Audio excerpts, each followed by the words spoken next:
internacional, ¿por qué la globalización no ha reducido la desigualdad en las economías emergentes? Una nueva teoría. El expositor es el Premio Nobel de Economía del año 2007, el doctor Eric Maskin. El doctor Maskin ha desarrollado precisamente una teoría que pretende explicar la razón del por qué en las economías emergentes todavía no se consigue reducir la desigualdad. En su teoría sostiene que existen dos tipos de trabajadores, ¿no? Los calificados y la mano de obra menos calificada, tanto en países desarrollados, países del primer mundo, como también en naciones de economías emergentes.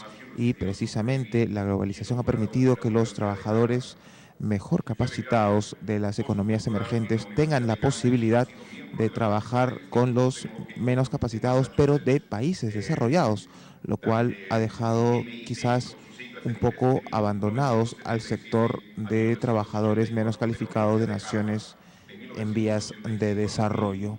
Quizás esa sea una de los motivos por los cuales precisamente las brechas de desigualdad se están ampliando. El doctor Maskin sostiene que esto no solamente ocurre en economías emergentes, sino también en países del primer mundo. Y precisamente en este momento el doctor Maskin, Premio Nobel de Economía del año 2007, se dispone a brindar su conferencia magistral. Escuchemos. Good afternoon. It's a very great pleasure and an honor to have the opportunity to speak here in the Congress of Peru this afternoon. And I'd like to speak on a topic which I think is of global importance, the connection between globalization and the rise of inequality in emerging economies.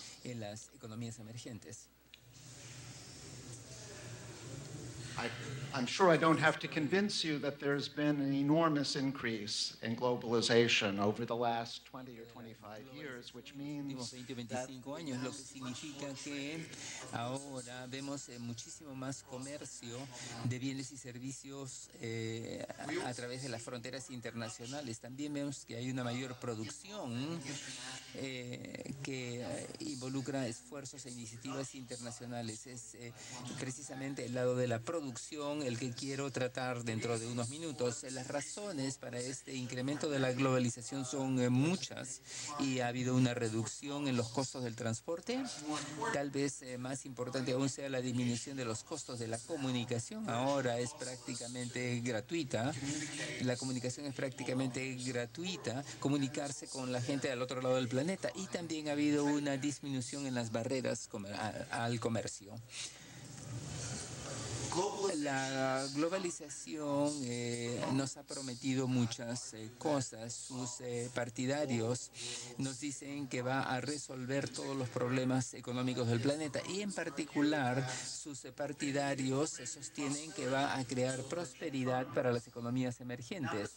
Ahora bien, esta promesa sí se ha cumplido en gran medida y tenemos que ver solamente lo que ha sucedido en China e India para darnos cuenta de cuán poderosa puede ser la globalización para incrementar los ingresos promedio. Y ciertamente también ha sucedido lo mismo en América Latina, pero la globalización también nos ha prometido que va a reducir la brecha entre quienes tienen y quienes no tienen en las economías emergentes. Y al respecto, la globalización no ha tenido tanto éxito. De hecho, en muchas economías emergentes hemos visto efectivamente un incremento de la desigualdad y una vez más esto lo vemos con particular claridad en China e India. Muy bien, la desigualdad es un tema muy importante que se debate mucho en todo el planeta, tanto en los países ricos como pobres. Todo el mundo está hablando acerca de este tema y en mi propio país, en los Estados Unidos, se ha convertido en un tema político de gran importancia. Pero mi interés hoy día se concentra en la desigualdad desigualdad en las economías emergentes. Y me parece que hay básicamente tres razones por las cuales nos debemos preocupar acerca de la desigualdad en las economías emergentes. En primer lugar, hay un argumento moral. Nosotros creemos que todo el mundo debe recibir el mismo trato. Esto particularmente significa que básicamente todo el mundo debería tener las mismas oportunidades, pero hay enormes desigualdades de ingreso que se oponen a la igualdad de oportunidades. Así que esa es una razón para nuestra preocupación, pero incluso si no nos preocupase el argumento sobre la igualdad, existe una fuerte relación entre la reducción de la desigualdad y la eliminación de la pobreza. Y la mayor parte de las personas consideraría que deberíamos esforzarnos por erradicar la pobreza. Pero incluso si no aceptamos que la erradicación de la pobreza es un objetivo importante, hay otra razón práctica para combatir la desigualdad, y es que los países que son muy desiguales tienden a ser también política y socialmente inestables. Hay una estrecha relación entre estos fenómenos, y para que el país mantenga un equilibrio, es bueno hacer algo respecto de la desigualdad. Ahora, desde el punto de vista de la teoría económica, podríamos preguntarnos si de esto debería sorprendernos, es decir, que haya este incremento de la desigualdad en las economías emergentes. La respuesta es sí, porque este incremento de la desigualdad efectivamente contradice un muy bien establecido principio económico, una teoría económica muy bien establecida, que se denomina la teoría de las ventajas comparativas, que es una teoría muy antigua, se remonta a 200 años, y que ha tenido mucho éxito en estos dos últimos siglos, en los procesos previos de globalización, porque de ninguna manera la globalización actual no es la primera globalización. En estos casos anteriores, esta teoría de las ventajas comparativas proporcionó una muy buena explicación de los resultados de la globalización. A ver si podemos lograr que la presentación pase a la siguiente transparencia. La siguiente transparencia parece que se ha quedado detenida allí. Ahí está.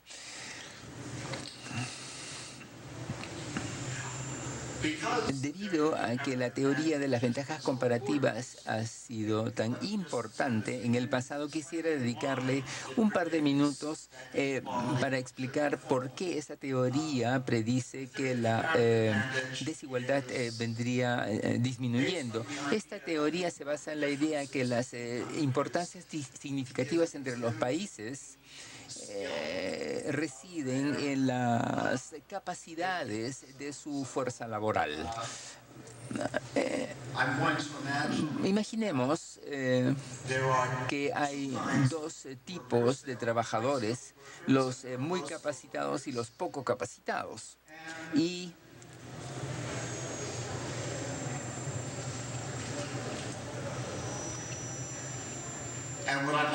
lo que quisiera hacer es comparar un país rico con una economía emergente. La razón por la que el país rico es porque tiene una mayor proporción de trabajadores altamente capacitados, que es básicamente la razón última por la cual un país rico es rico, es decir, la capacidad de sus trabajadores, de su población. El país rico, debido a que tiene una mayor proporción de población altamente capacitado, tiene una ventaja comparativa en la producción de bienes que requieren una alta proporción de capacidades para su producción. Por ejemplo, el software, los programas de cómputo. Las economías emergentes tienen una ventaja comparativa en la producción de bienes en los que la capacitación no importa tanto, como por ejemplo las tareas agrícolas, el cultivo de arroz.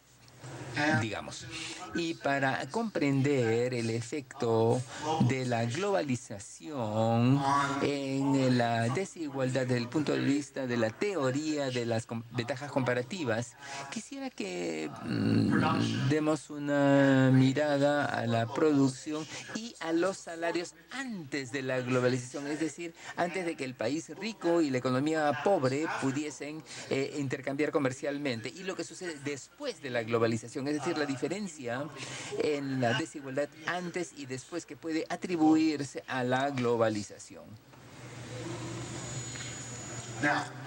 Antes de la globalización, es decir, antes de que el país rico y el pobre pudiesen establecer relaciones comerciales entre sí, los consumidores, la gente de la población del país rico quería consumir tanto programas de cómputo como arroz. Y las empresas del país rico tenían que producir ambos productos, arroz y computadoras o programas de cómputo, ninguno de los cuales podía importarse del extranjero. Y en la economía emergente, las empresas tenían que producir también ambos bienes, programas de cómputo y arroz.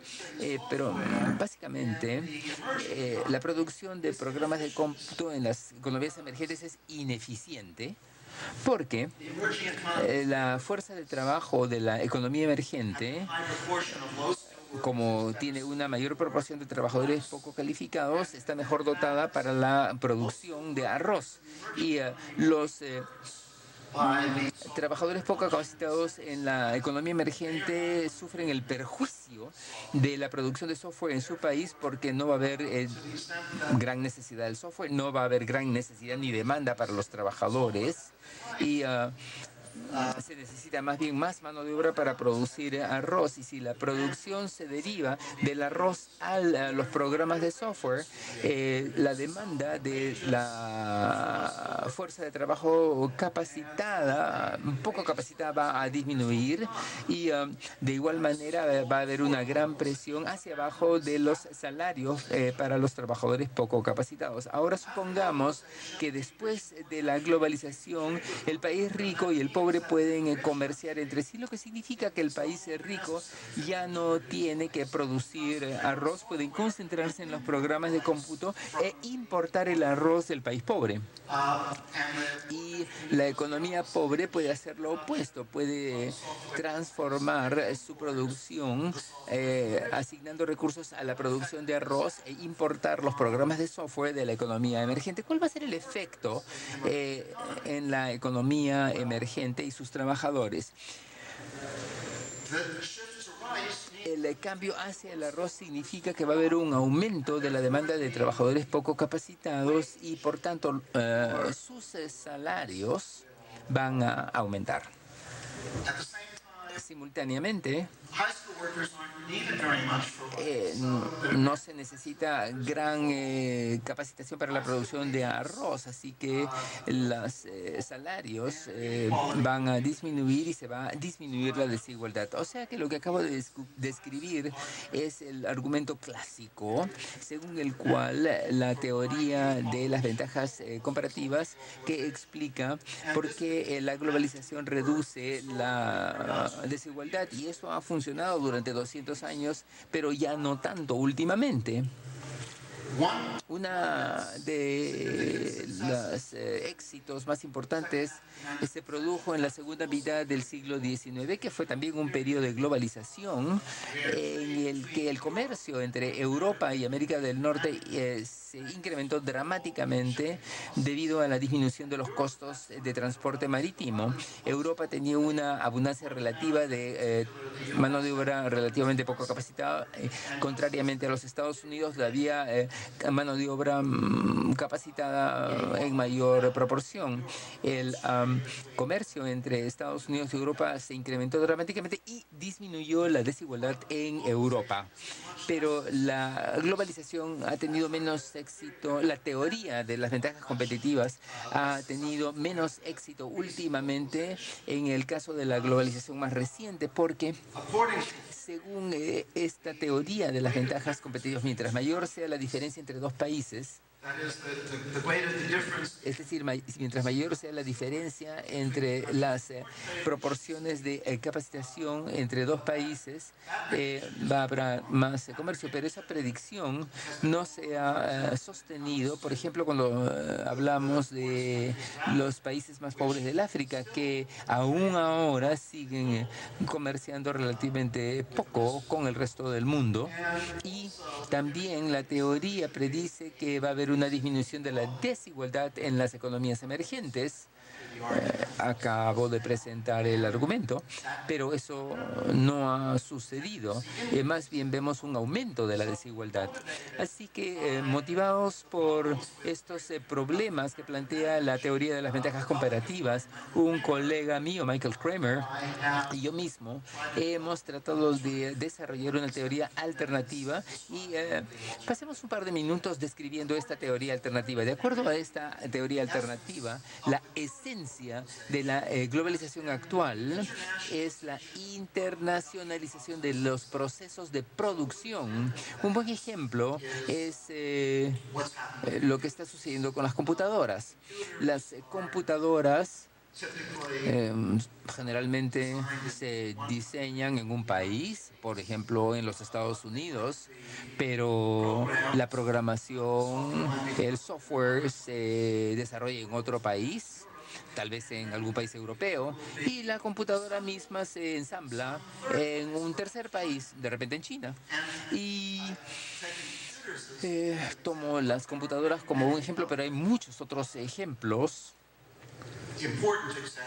importantes de la manera en que la producción misma se ha internacionalizado o globalizado. Ahora, para que esta teoría alternativa, vamos a suponer que no solamente hay dos niveles de capacitación, sino muchos niveles de competencia y calificación. Les voy a dar un ejemplo en el que hay 4 niveles de capacitación. Otra vez, para ver el efecto de la globalización, vamos a hacer un experimento mental, académico, de 2 países, uno pobre y otro emergente.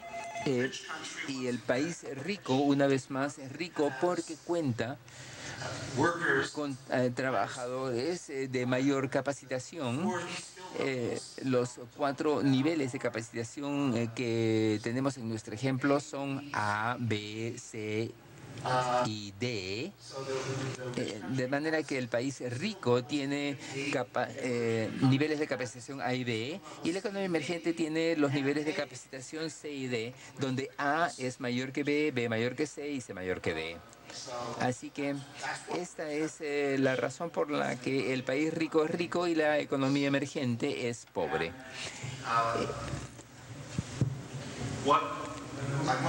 Lo que va a concentrar ahora nuestra atención es el proceso de producción, un proceso de producción que consiste en reunir los trabajadores para que realicen ciertas tareas.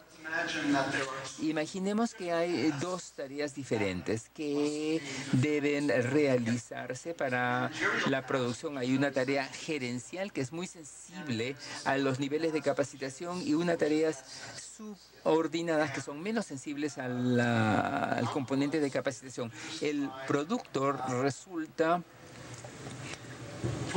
de hacer que los trabajadores ocupen puestos gerenciales y subordinados, y el monto del producto depende de los niveles de capacitación de los trabajadores que ocupan estos 2 puestos. Hay una fórmula matemática que hemos desarrollado, que está aquí en la pantalla, pero en esta conferencia no es necesario entrar en los detalles de las fórmulas matemáticas, pero sí quisiera subrayar la idea de que va a haber 2 fuerzas que van a estar operando para determinar qué trabajadores se empatan o se emparejan con otros trabajadores y qué trabajadores entran dentro de la operación de la firma. Una fuerza dice que debido a que las tareas gerenciales son más sensibles al nivel de capacitación que las tareas subordinadas, tendemos a colocar en estas tareas personas con mayor capacitación y el personal con menos capacitación en las tareas subordinadas. Por lo tanto, existe una diferencia de capacitación dentro de la firma, pero si las diferencias de capacitación entre la gerencia y los trabajadores subordinados se hace demasiado grande, no va a ser tampoco una organización eficiente porque vas a tener un gerente sumamente calificado que va a estar dirigiendo subordinados con muy poca calificación. Entonces, básicamente lo que estamos haciendo es desperdiciar el talento del gerente y eso hace que los niveles de capacitación entre la función gerencial y las tareas subordinadas no deban estar demasiado distantes. Unos van a proponer similitud de capacitación entre los dos puestos y esto va a dar un equilibrio, lo que nos va a dar esta organización de las funciones en el mundo real, como vemos efectivamente que sucede. Vamos a adelantar un par de transparencias para ver cómo funciona este modelo cuando lo aplicamos a los países ricos y pobres.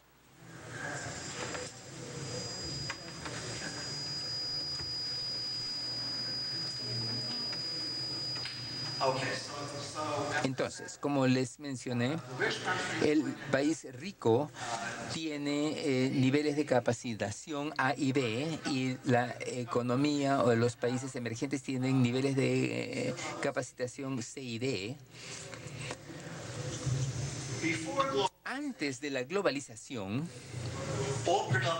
toda la producción tiene que ser interna, nacional. No puede haber producción a través de las fronteras internacionales y eso significa que vamos a tener la situación como se ve en la parte superior del diagrama, donde el país rico, los trabajadores A trabajan con los B y en los países emergentes los trabajadores C trabajan con los D. Pero después de la globalización, después que la globalización permite que se produzca internacionalmente, entonces hay un reacomodo del proceso productivo y ahora resulta eficiente que los trabajadores C de la economía emergente colaboren con los trabajadores B de la economía rica. Pero eso deja a los trabajadores D, los que tienen la menor capacitación de los países pobres, fuera de la economía, ya no tienen la oportunidad de colaborar, de trabajar con los trabajadores C. ¿Cuáles son las implicaciones de este cambio en los salarios? Antes de la globalización, los trabajadores D trabajaban con los trabajadores C. Y era bueno para estos trabajadores. Ustedes seguramente saben que si uno trabaja con alguien que es mejor que uno mismo, aumenta nuestra propia productividad. Si los trabajadores D trabajan con los trabajadores C, aumentan su productividad y aumentan sus salarios. Pero después de la globalización, los trabajadores D ya no tienen esa posibilidad, así que sus salarios se mantienen estancados o incluso pueden disminuir, pero los trabajadores C pueden trabajar ahora con los trabajadores B de los países ricos y esto incrementa sus oportunidades de mayor ingreso, incrementa sus salarios y por tanto los salarios C ven que sus salarios aumentan y los trabajadores D tienen salarios estancados o que disminuyen y eso hace que se incremente la desigualdad en las economías economías emergentes. ¿Qué cosas se puede hacer al respecto? ¿Cuáles serían las implicaciones para la formulación de políticas? Lo que nos parece que debería hacer es aumentar la capacitación de los trabajadores para darles la oportunidad de trabajar también a nivel internacional con otros trabajadores, pero el problema es que mejorar las capacitaciones mediante la educación es muy caro. Tenemos que preguntarnos quién va a pagar dicha capacitación. No van a ser los trabajadores porque son demasiado pobres, los trabajadores los productores no tienen suficientes incentivos para pagar esta capacitación laboral. Si soy un trabajador y tú eres una empresa que está pensando en darme capacitación, si me capacitas, vas a tener que pagarme más. Y entonces parte de la inversión que realizas en mi capacitación la pierdes a través de los mayores salarios que vas a tener que pagarme.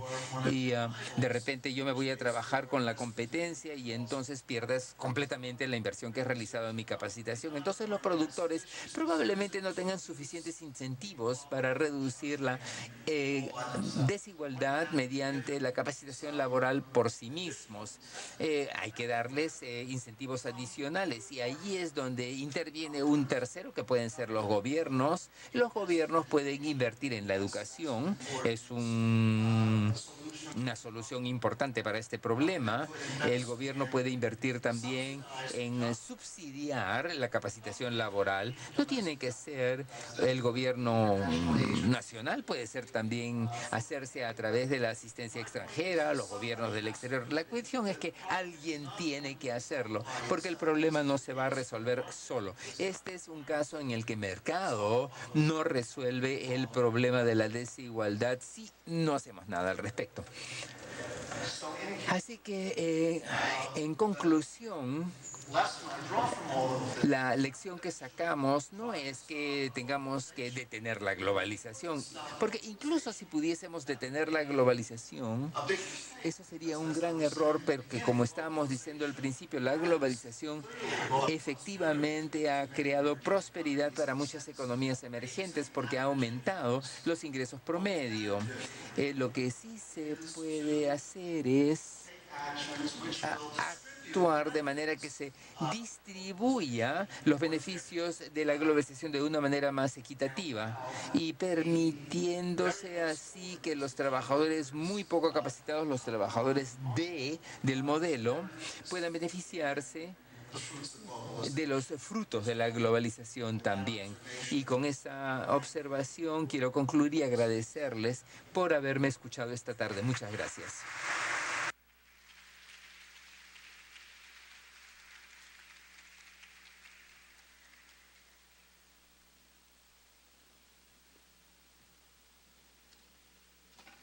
Bien, muchas gracias. Nuevamente, reconocimiento al profesor Maskin.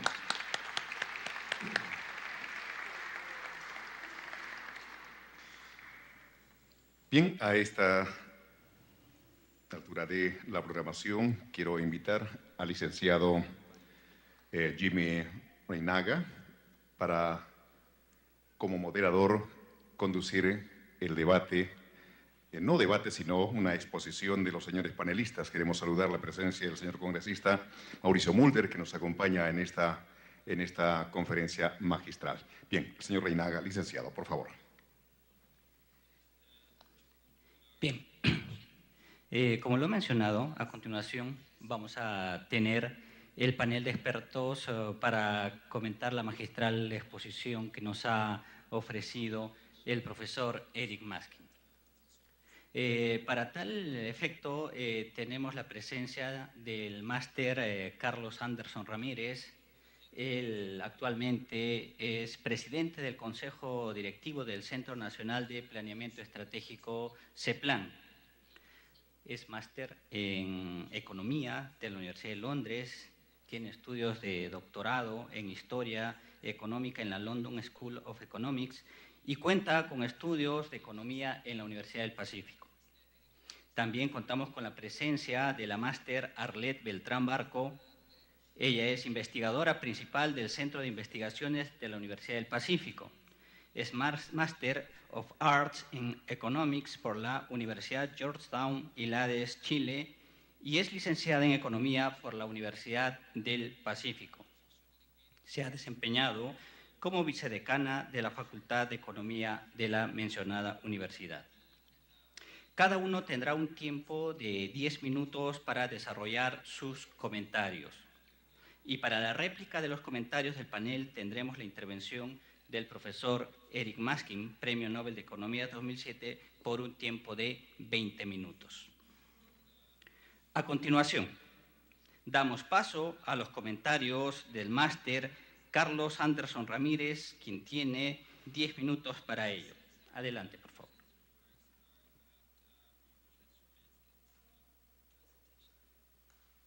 Buenas tardes a todos. Un placer, realmente un honor estar aquí comentando la presentación del profesor Maskin. Yo quería comenzar haciendo una pequeña reflexión acerca de la naturaleza de la globalización. Evidentemente, esta no es la primera vez que nos enfrentamos a un fenómeno de internacionalización de la economía. La historia registra por lo menos 3 periodos de esta naturaleza. La diferencia con el actual modelo de globalización, creo que lo acaba de señalar perfectamente bien el profesor Maskin, tiene que ver con la internacionalización de la producción.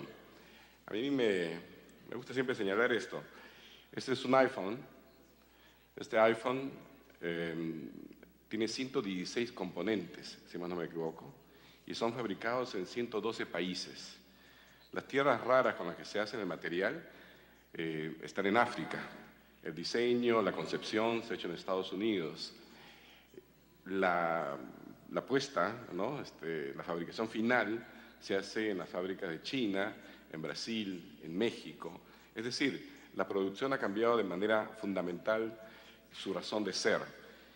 Y aquí la diferencia fundamental en lo que señala el profesor Maskin, porque evidentemente la teoría de las ventajas comparativas nos habían dicho que el comercio internacional efectivamente tiende a hacer que los ingresos de los países que comercian converjan. Esto, si bien es cierto, ha pasado durante la mayor parte de la edad moderna, ¿no?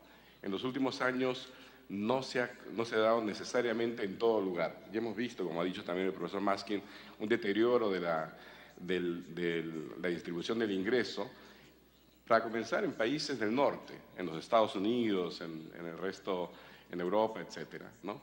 Pero también lo estamos viendo en países emergentes como China. Sin embargo, yo quería poner hacer estos comentarios en el contexto del Perú, porque el Perú evidentemente es un caso de excepción, y yo quiero terminar señalando la razón de ser de esta excepcionalidad. Vamos a comenzar, a ver si esto funciona aquí. Bien. No es muy fácil esto. ¿Alguien que me ayude con esto?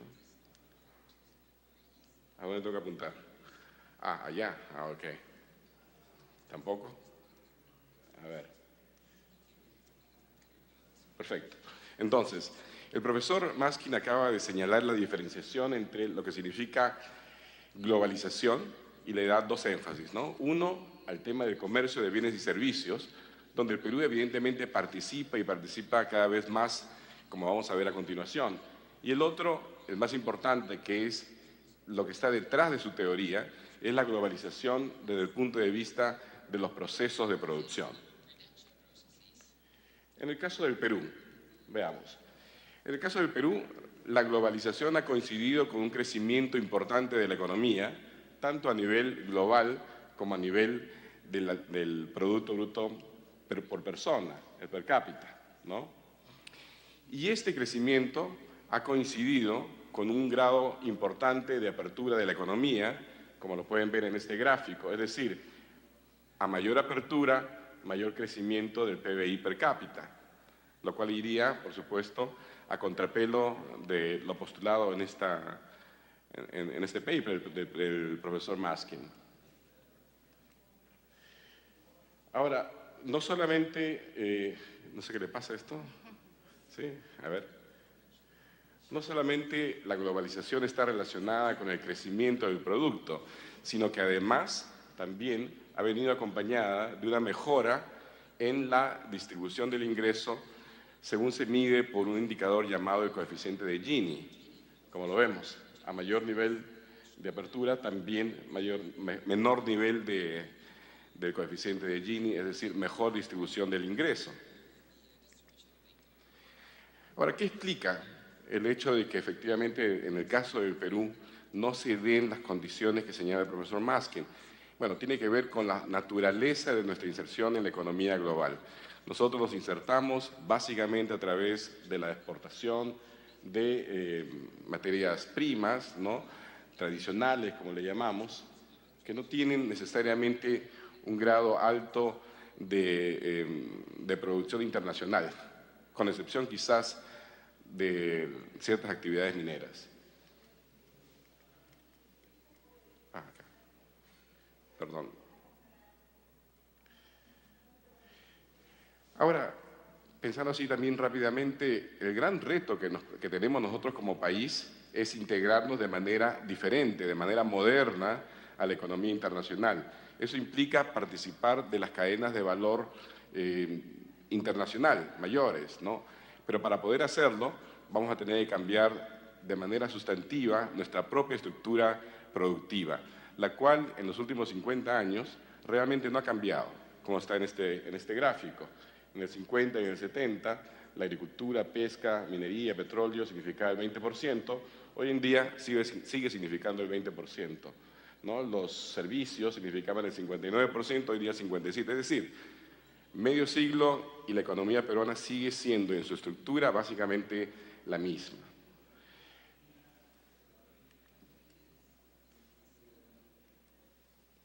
Entonces, el profesor Maskin nos ha dicho también que la globalización por el lado de la producción tiene algunos riesgos. El riesgo fundamental es que se deteriore el ingreso, ¿no?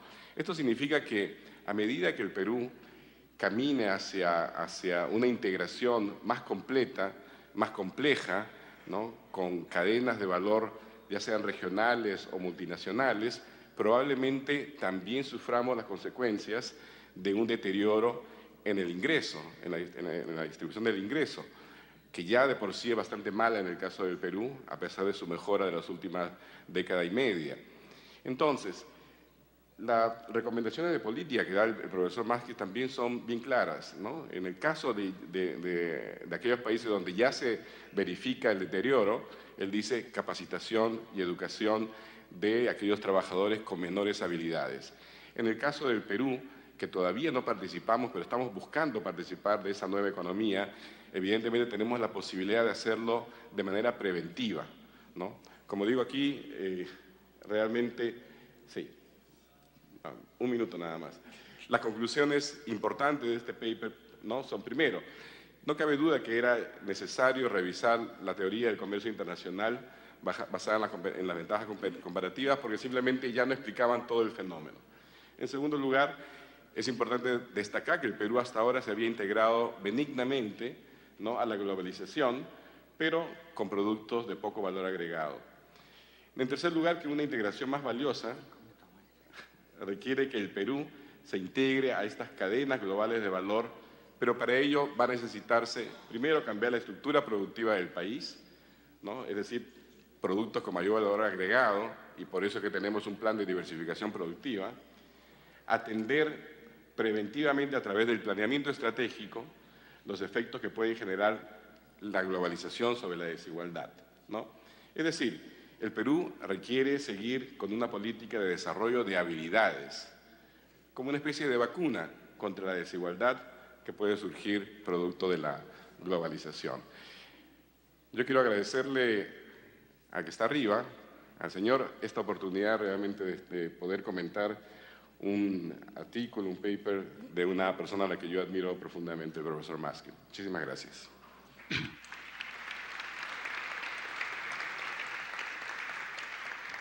Bien, agradecemos las palabras del máster Carlos Anderson Ramírez.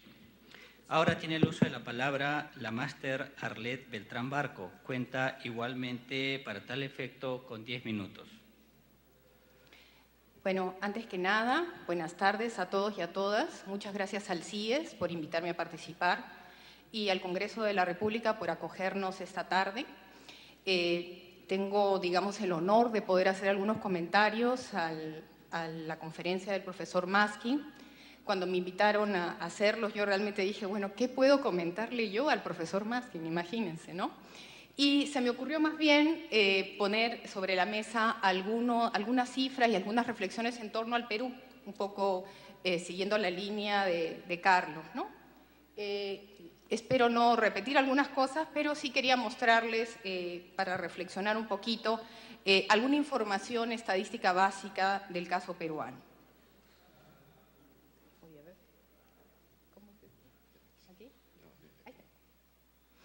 Bien, siguiendo un poco la línea de lo que dijo Carlos hace un momento, yo también pensaba cómo medimos la globalización, ¿no? Y una forma de hacerlo es efectivamente a través de la apertura comercial, pero también pensé que sería interesante mirar algunas cifras de inversión extranjera directa, ¿no?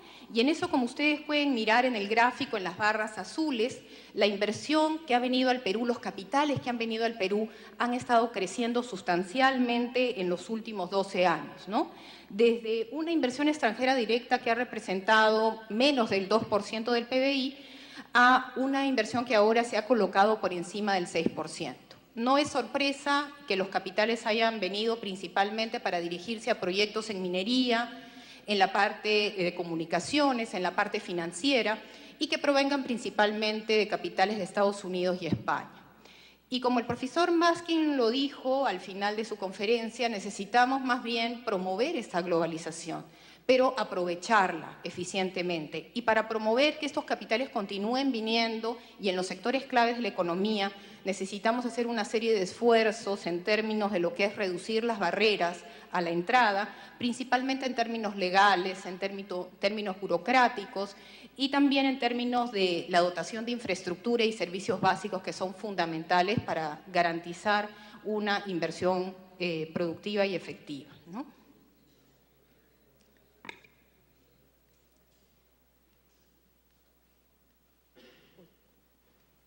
Sí, de nuevo, para no repetir lo que ya dijo Carlos, aquí también les presento la evolución del Producto Bruto Interno per cápita, ¿no? O sea, cuánto de este PBI le corresponde a cada uno de los peruanos, por lo menos de manera figurativa.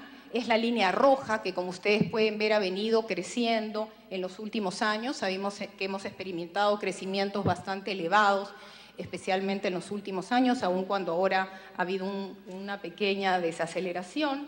Pero también acompaña en este gráfico este indicador de desigualdad, ¿no? Que Carlos lo mostró hace un momento de forma agregada, evidenciando que efectivamente en los últimos años la desigualdad en el Perú ha venido cayendo. Yo lo que me he permitido hacer es una diferenciación entre la desigualdad urbana y la rural. Y como ustedes pueden ver, los logros que se han obtenido en los últimos años están basados básicamente en una caída de la desigualdad urbana, que es la línea celeste. Esa es la que ha venido cayendo en los últimos años, mientras que la desigualdad en la zona rural se ha mantenido, o incluso en los últimos años ha mostrado un ligero crecimiento, ¿no? Entonces esa es la explicación, digamos, o la combinación que podría llevarnos a pensar que efectivamente la desigualdad a nivel nacional decae, pero a no dejar de preocuparnos por ver diferenciales entre áreas geográficas, ¿no? Lo otro que me preguntaba es si en el caso peruano hay esta combinación de crecimiento con caída de la desigualdad, ¿qué pasa a nivel agregado, a nivel mundial? Como ya lo han mencionado mis antecesores, la globalización es en esta oportunidad bastante profunda y un tanto distinta a las anteriores, de tal forma que los costos de transacción han caído prácticamente a cero en una serie de áreas y de aspectos, sobre todo considerando el avance de la tecnología, ¿no? Y entonces la producción se internacionaliza. ¿Cuáles son los efectos de ello a nivel de la desigualdad mundial o global? Podemos mirar en este gráfico, ese es el indicador de desigualdad a nivel mundial de todos los países del mundo. Y podemos observar cómo la desigualdad ha crecido sustancialmente en los últimos años, aun cuando hay una pequeña caída en los últimos 5 o 6 años, ¿no? Pero realmente se puede observar cómo estos procesos han generado que las diferencias o los gaps se pronuncien entre naciones, justamente con esta internacionalización de la producción que hace ver marcadamente las diferencias entre un país y otro, ¿no? Yo me preguntaba entonces por qué está ocurriendo esto, ¿no? ¿Por qué estamos viendo efectivamente que la globalización y la mejora en la productividad de los países y a nivel mundial está generando estas desigualdades? Y yo creo que si miramos nuestros países nos daremos cuenta que un elemento fundamental empieza desde la escuela, ¿no? El profesor Maskin nos dice que hay que mejorar el entrenamiento del capital humano, del trabajador, pero yo reflexiono si eso no requeriría una mirada un poquito más atrás, ¿no? Es la educación desde la básica, desde la inicial, lo que creo que está fallando en muchos de nuestros países, y sabemos que en el Perú ha sido una barrera fuerte en los últimos años que se está tratando de mejorar, ¿no?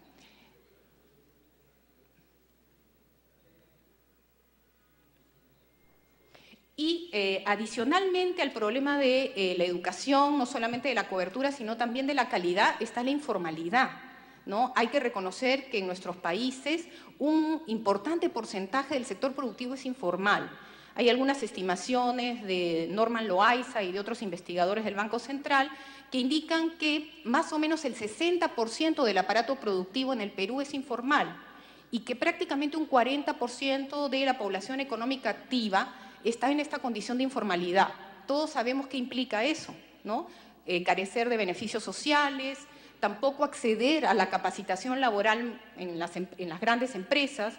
Entonces, realmente ahí también hay una limitación importante que tenemos que tener en cuenta. Mirando un poquito el caso de la mano de obra específicamente, podemos observar en el primer gráfico que aproximadamente un 40% de la mano de obra en el Perú es calificada y un 60% no lo es. De ese 60% de mano de obra no calificada, prácticamente un 40% tiene como máximo educación primaria. Entonces ustedes pueden imaginar las limitaciones, las grandes limitaciones que esa mano de obra tiene para continuar ascendiendo en el proceso productivo. Y de la mano de obra calificada, que supuestamente es la que está en el nivel A y B, del que nos mencionaba hace un momento el profesor Maskin, solamente un 50% tiene educación universitaria, el otro 50% tiene educación técnica, o sea, superior, pero solamente a nivel técnico, ¿no? Entonces ahí podemos ver algunas diferencias. Y esto en términos de acceso a niveles educativos, ¿no? ¿Qué pasaría si miramos un poco la calidad? De hecho, no tenemos muchas formas de medir la calidad de la educación en nuestro país. Y por eso me he permitido traer las cifras de la evaluación censal. Yo sé que están referidas a primaria, pero es lo único que nos permite de alguna forma aproximar la calidad de la educación en nuestro país. Si miramos las cifras, ya seguro varios de nosotros las conocen, son bastante impresionantes, por decirlo menos, ¿no? Ustedes saben que la evaluación censal lo que hace es pruebas a nivel de básicamente dos áreas, matemática y lenguaje. En el área de lenguaje, en nuestro país, solamente un 30% de los niños de segundo grado logra alcanzar las competencias satisfactorias para el grado. Y en matemática no llega ni a 17%. Imagínense ustedes esas proporciones que realmente reflejan un problema fuerte a nivel educativo. Y si hacemos una diferenciación por área geográfica, que a mí siempre me preocupa, ¿no? Mirar que el Perú no es homogéneo, es un país muy heterogéneo, entonces nos podremos dar cuenta que la situación en la zona rural es mucho más dramática. Y como ustedes pueden ver en la parte de arriba del gráfico, en el área de matemática, en la zona rural, solamente un 8% de niños de segundo grado logra las competencias satisfactorias para el grado, mientras que en lo que se refiere al área de comunicaciones, con las justas pasamos el 10%. Entonces, de nuevo, mi reflexión va en torno de, podemos estar creciendo, la desigualdad puede estar mejorando relativamente, pero ¿qué va a pasar con las generaciones futuras si no logramos mejorar el nivel educativo básico, ¿no?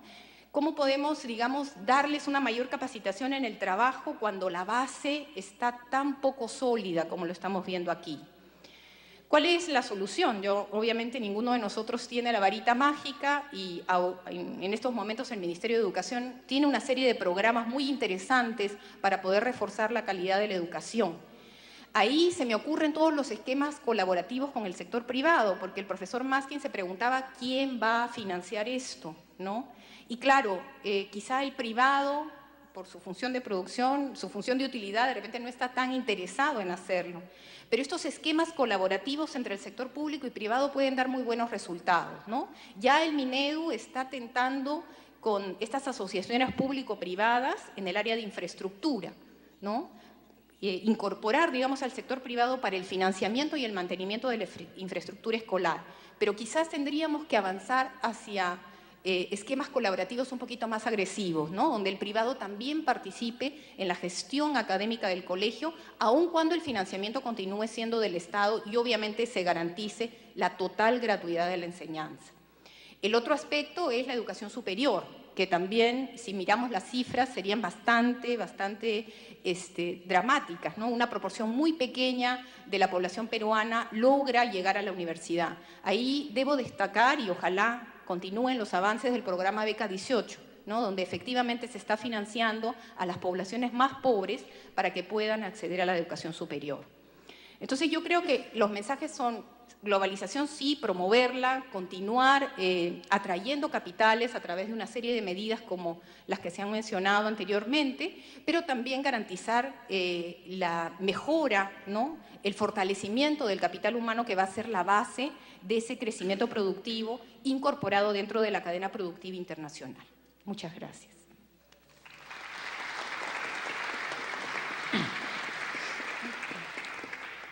Agradecemos las palabras de la máster Arlette Beltrán Barco. Finalmente, tiene el uso de la palabra para las réplicas respectivas el profesor Eric Maskin por 20 minutos.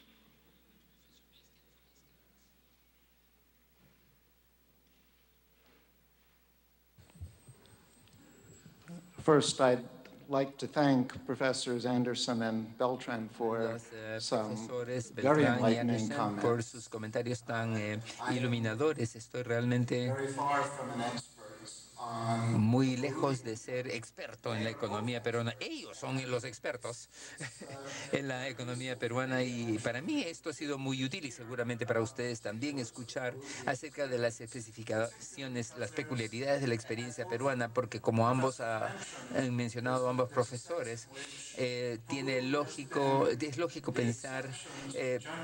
pensar en el Perú como la excepción a esta historia sobre las economías emergentes que he planteado en los últimos años. Efectivamente había una disminución de la desigualdad en el Perú, lo que los profesores Anderson y Beltrán han demostrado con la evolución del coeficiente Gini, que es una medida estándar de la desigualdad que ha estado disminuyendo en el Perú en los últimos años. Y es interesante igualmente tratar de entender, como mencionaron los profesores, exactamente por qué el Perú ha sido un caso excepcional al respecto y creo que de repente han identificado una razón importante que es la medida en que la internacionalización de la producción se ha producido en el Perú de manera limitada. Como dijo el profesor Anderson, se ha limitado básicamente a la minería y unos cuantos otros productos primarios. Y como dijo la profesora Beltrán, si vemos el caso de la inversión extranjera directa en el Perú, también ha tendido a concentrarse en unas áreas limitadas, unos sectores limitados, como la minería, por ejemplo. Sería interesante ver si hay cifras, datos, que muestren que la desigualdad en los salarios del sector minero han aumentado. Me atrevería a decir que de repente sí han aumentado. Por lo menos la teoría que les he planteado plantea que hay razón para que así suceda, pero la minería es solamente una parte de la economía peruana, mientras que las tendencias en otros sectores pueden haber sobrecompensado disminución de la desigualdad en el sector minero. Sería una cosa interesante por examinar. Y como dijo el profesor Anderson, una preocupación acerca de seguir con la globalización de la producción en el Perú, como ya sucede y seguramente seguirá sucediendo inevitablemente, va a agudizar el problema de la desigualdad. Y la pregunta entonces es, ¿qué podemos hacer al respecto? De hecho, aunque haya estado disminuyendo la desigualdad en el Perú, ha disminuido desde un nivel muy, muy profundo, así que la desigualdad sigue siendo un grave problema en el Perú. Y como dijo la Magister Beltrán, una manera importante que se podría tratar este problema es no solo a través de la educación, que es lo que yo proponía, sino también a través de una mayor cooperación entre los sectores público y privado. No hay varita mágica, como lo dijo la profesora Beltrán, pero si las empresas privadas reciben los incentivos adecuados para capacitar a sus trabajadores, a través, por ejemplo, de subsidios que puedan, se podría ayudar a enfrentar el problema de la desigualdad. Y quisiera concluir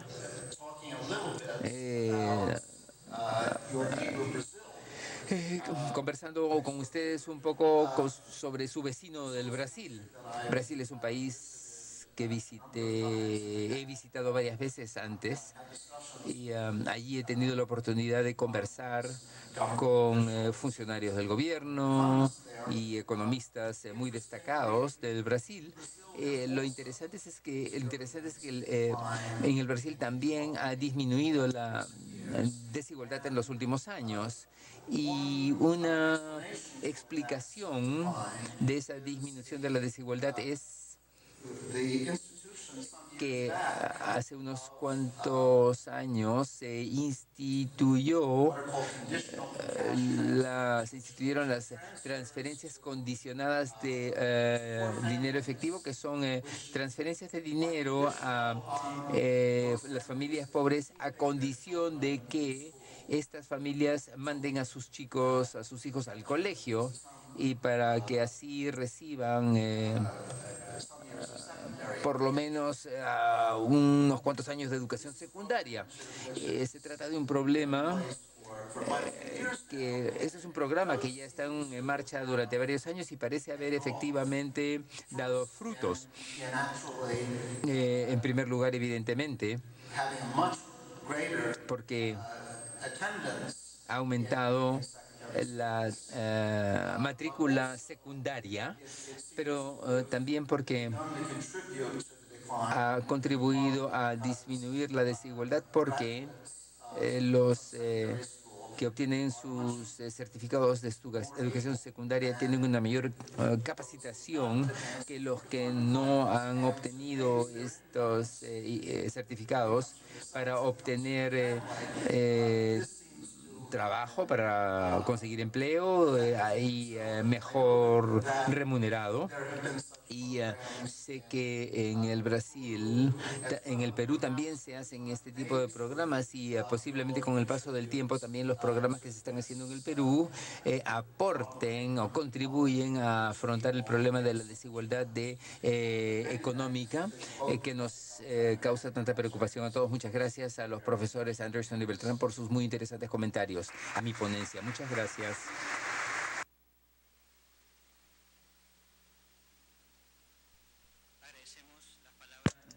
Thanks, Professor Maskin, for his concluding remark.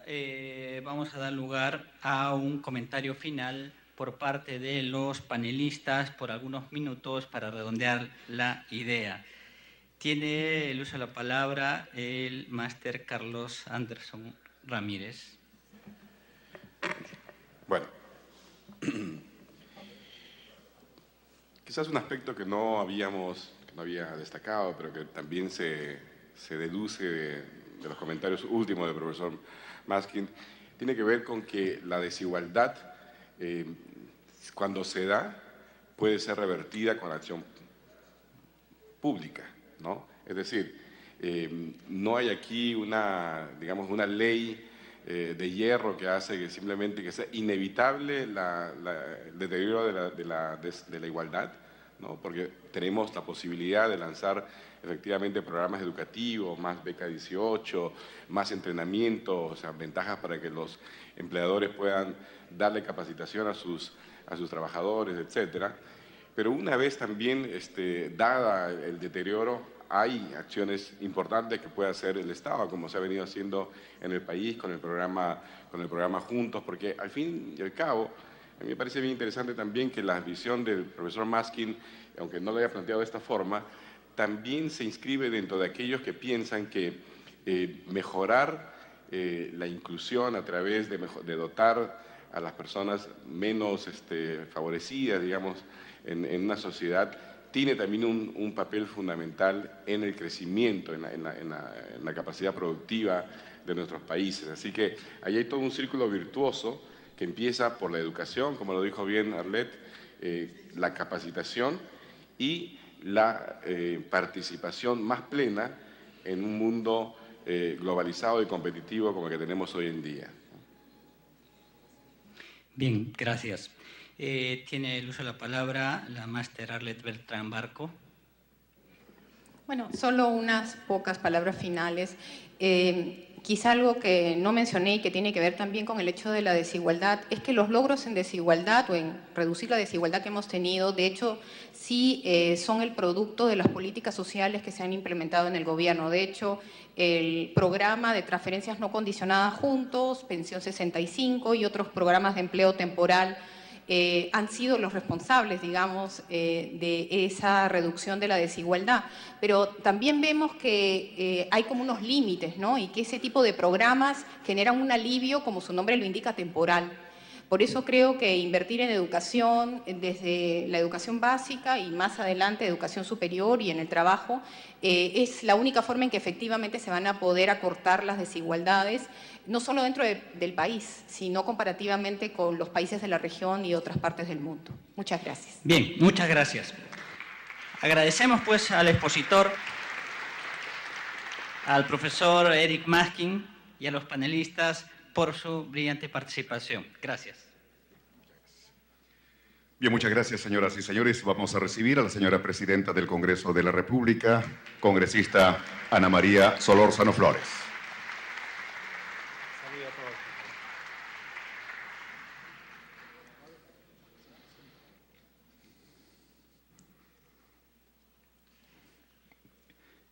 En la mesa, el profesor doctor Premio Nobel de Economía, Eric Maskin. Bien, acto de condecoración al profesor doctor Eric Maskin, Premio Nobel de Economía 2007, a cargo de la señora presidenta del Congreso de la República, congresista Ana María Solórzano Flores.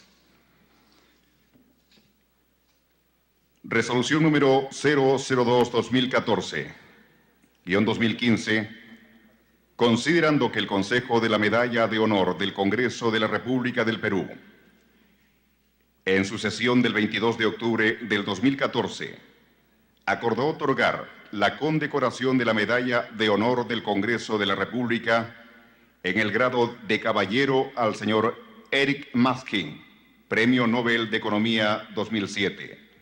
Se resuelve otorgar la Medalla de Honor del Congreso de la República del Perú en el grado de caballero al señor Eric Maskin, en reconocimiento a su destacada labor en el campo de la economía y con motivo de su visita al Congreso de la República del Perú, extender el diploma correspondiente e imponer la insignia de la condecoración en la oportunidad que se señale.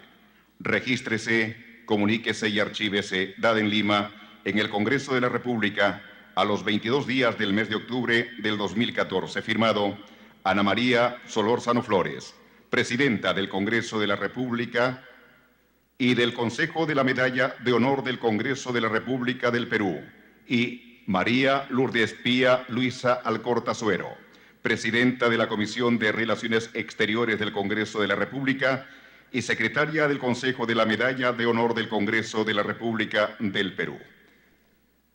Señoras, señores, la señora Presidenta, en el acto de reconocimiento al profesor doctor Eric Maskin, Premio Nobel de Economía 2007.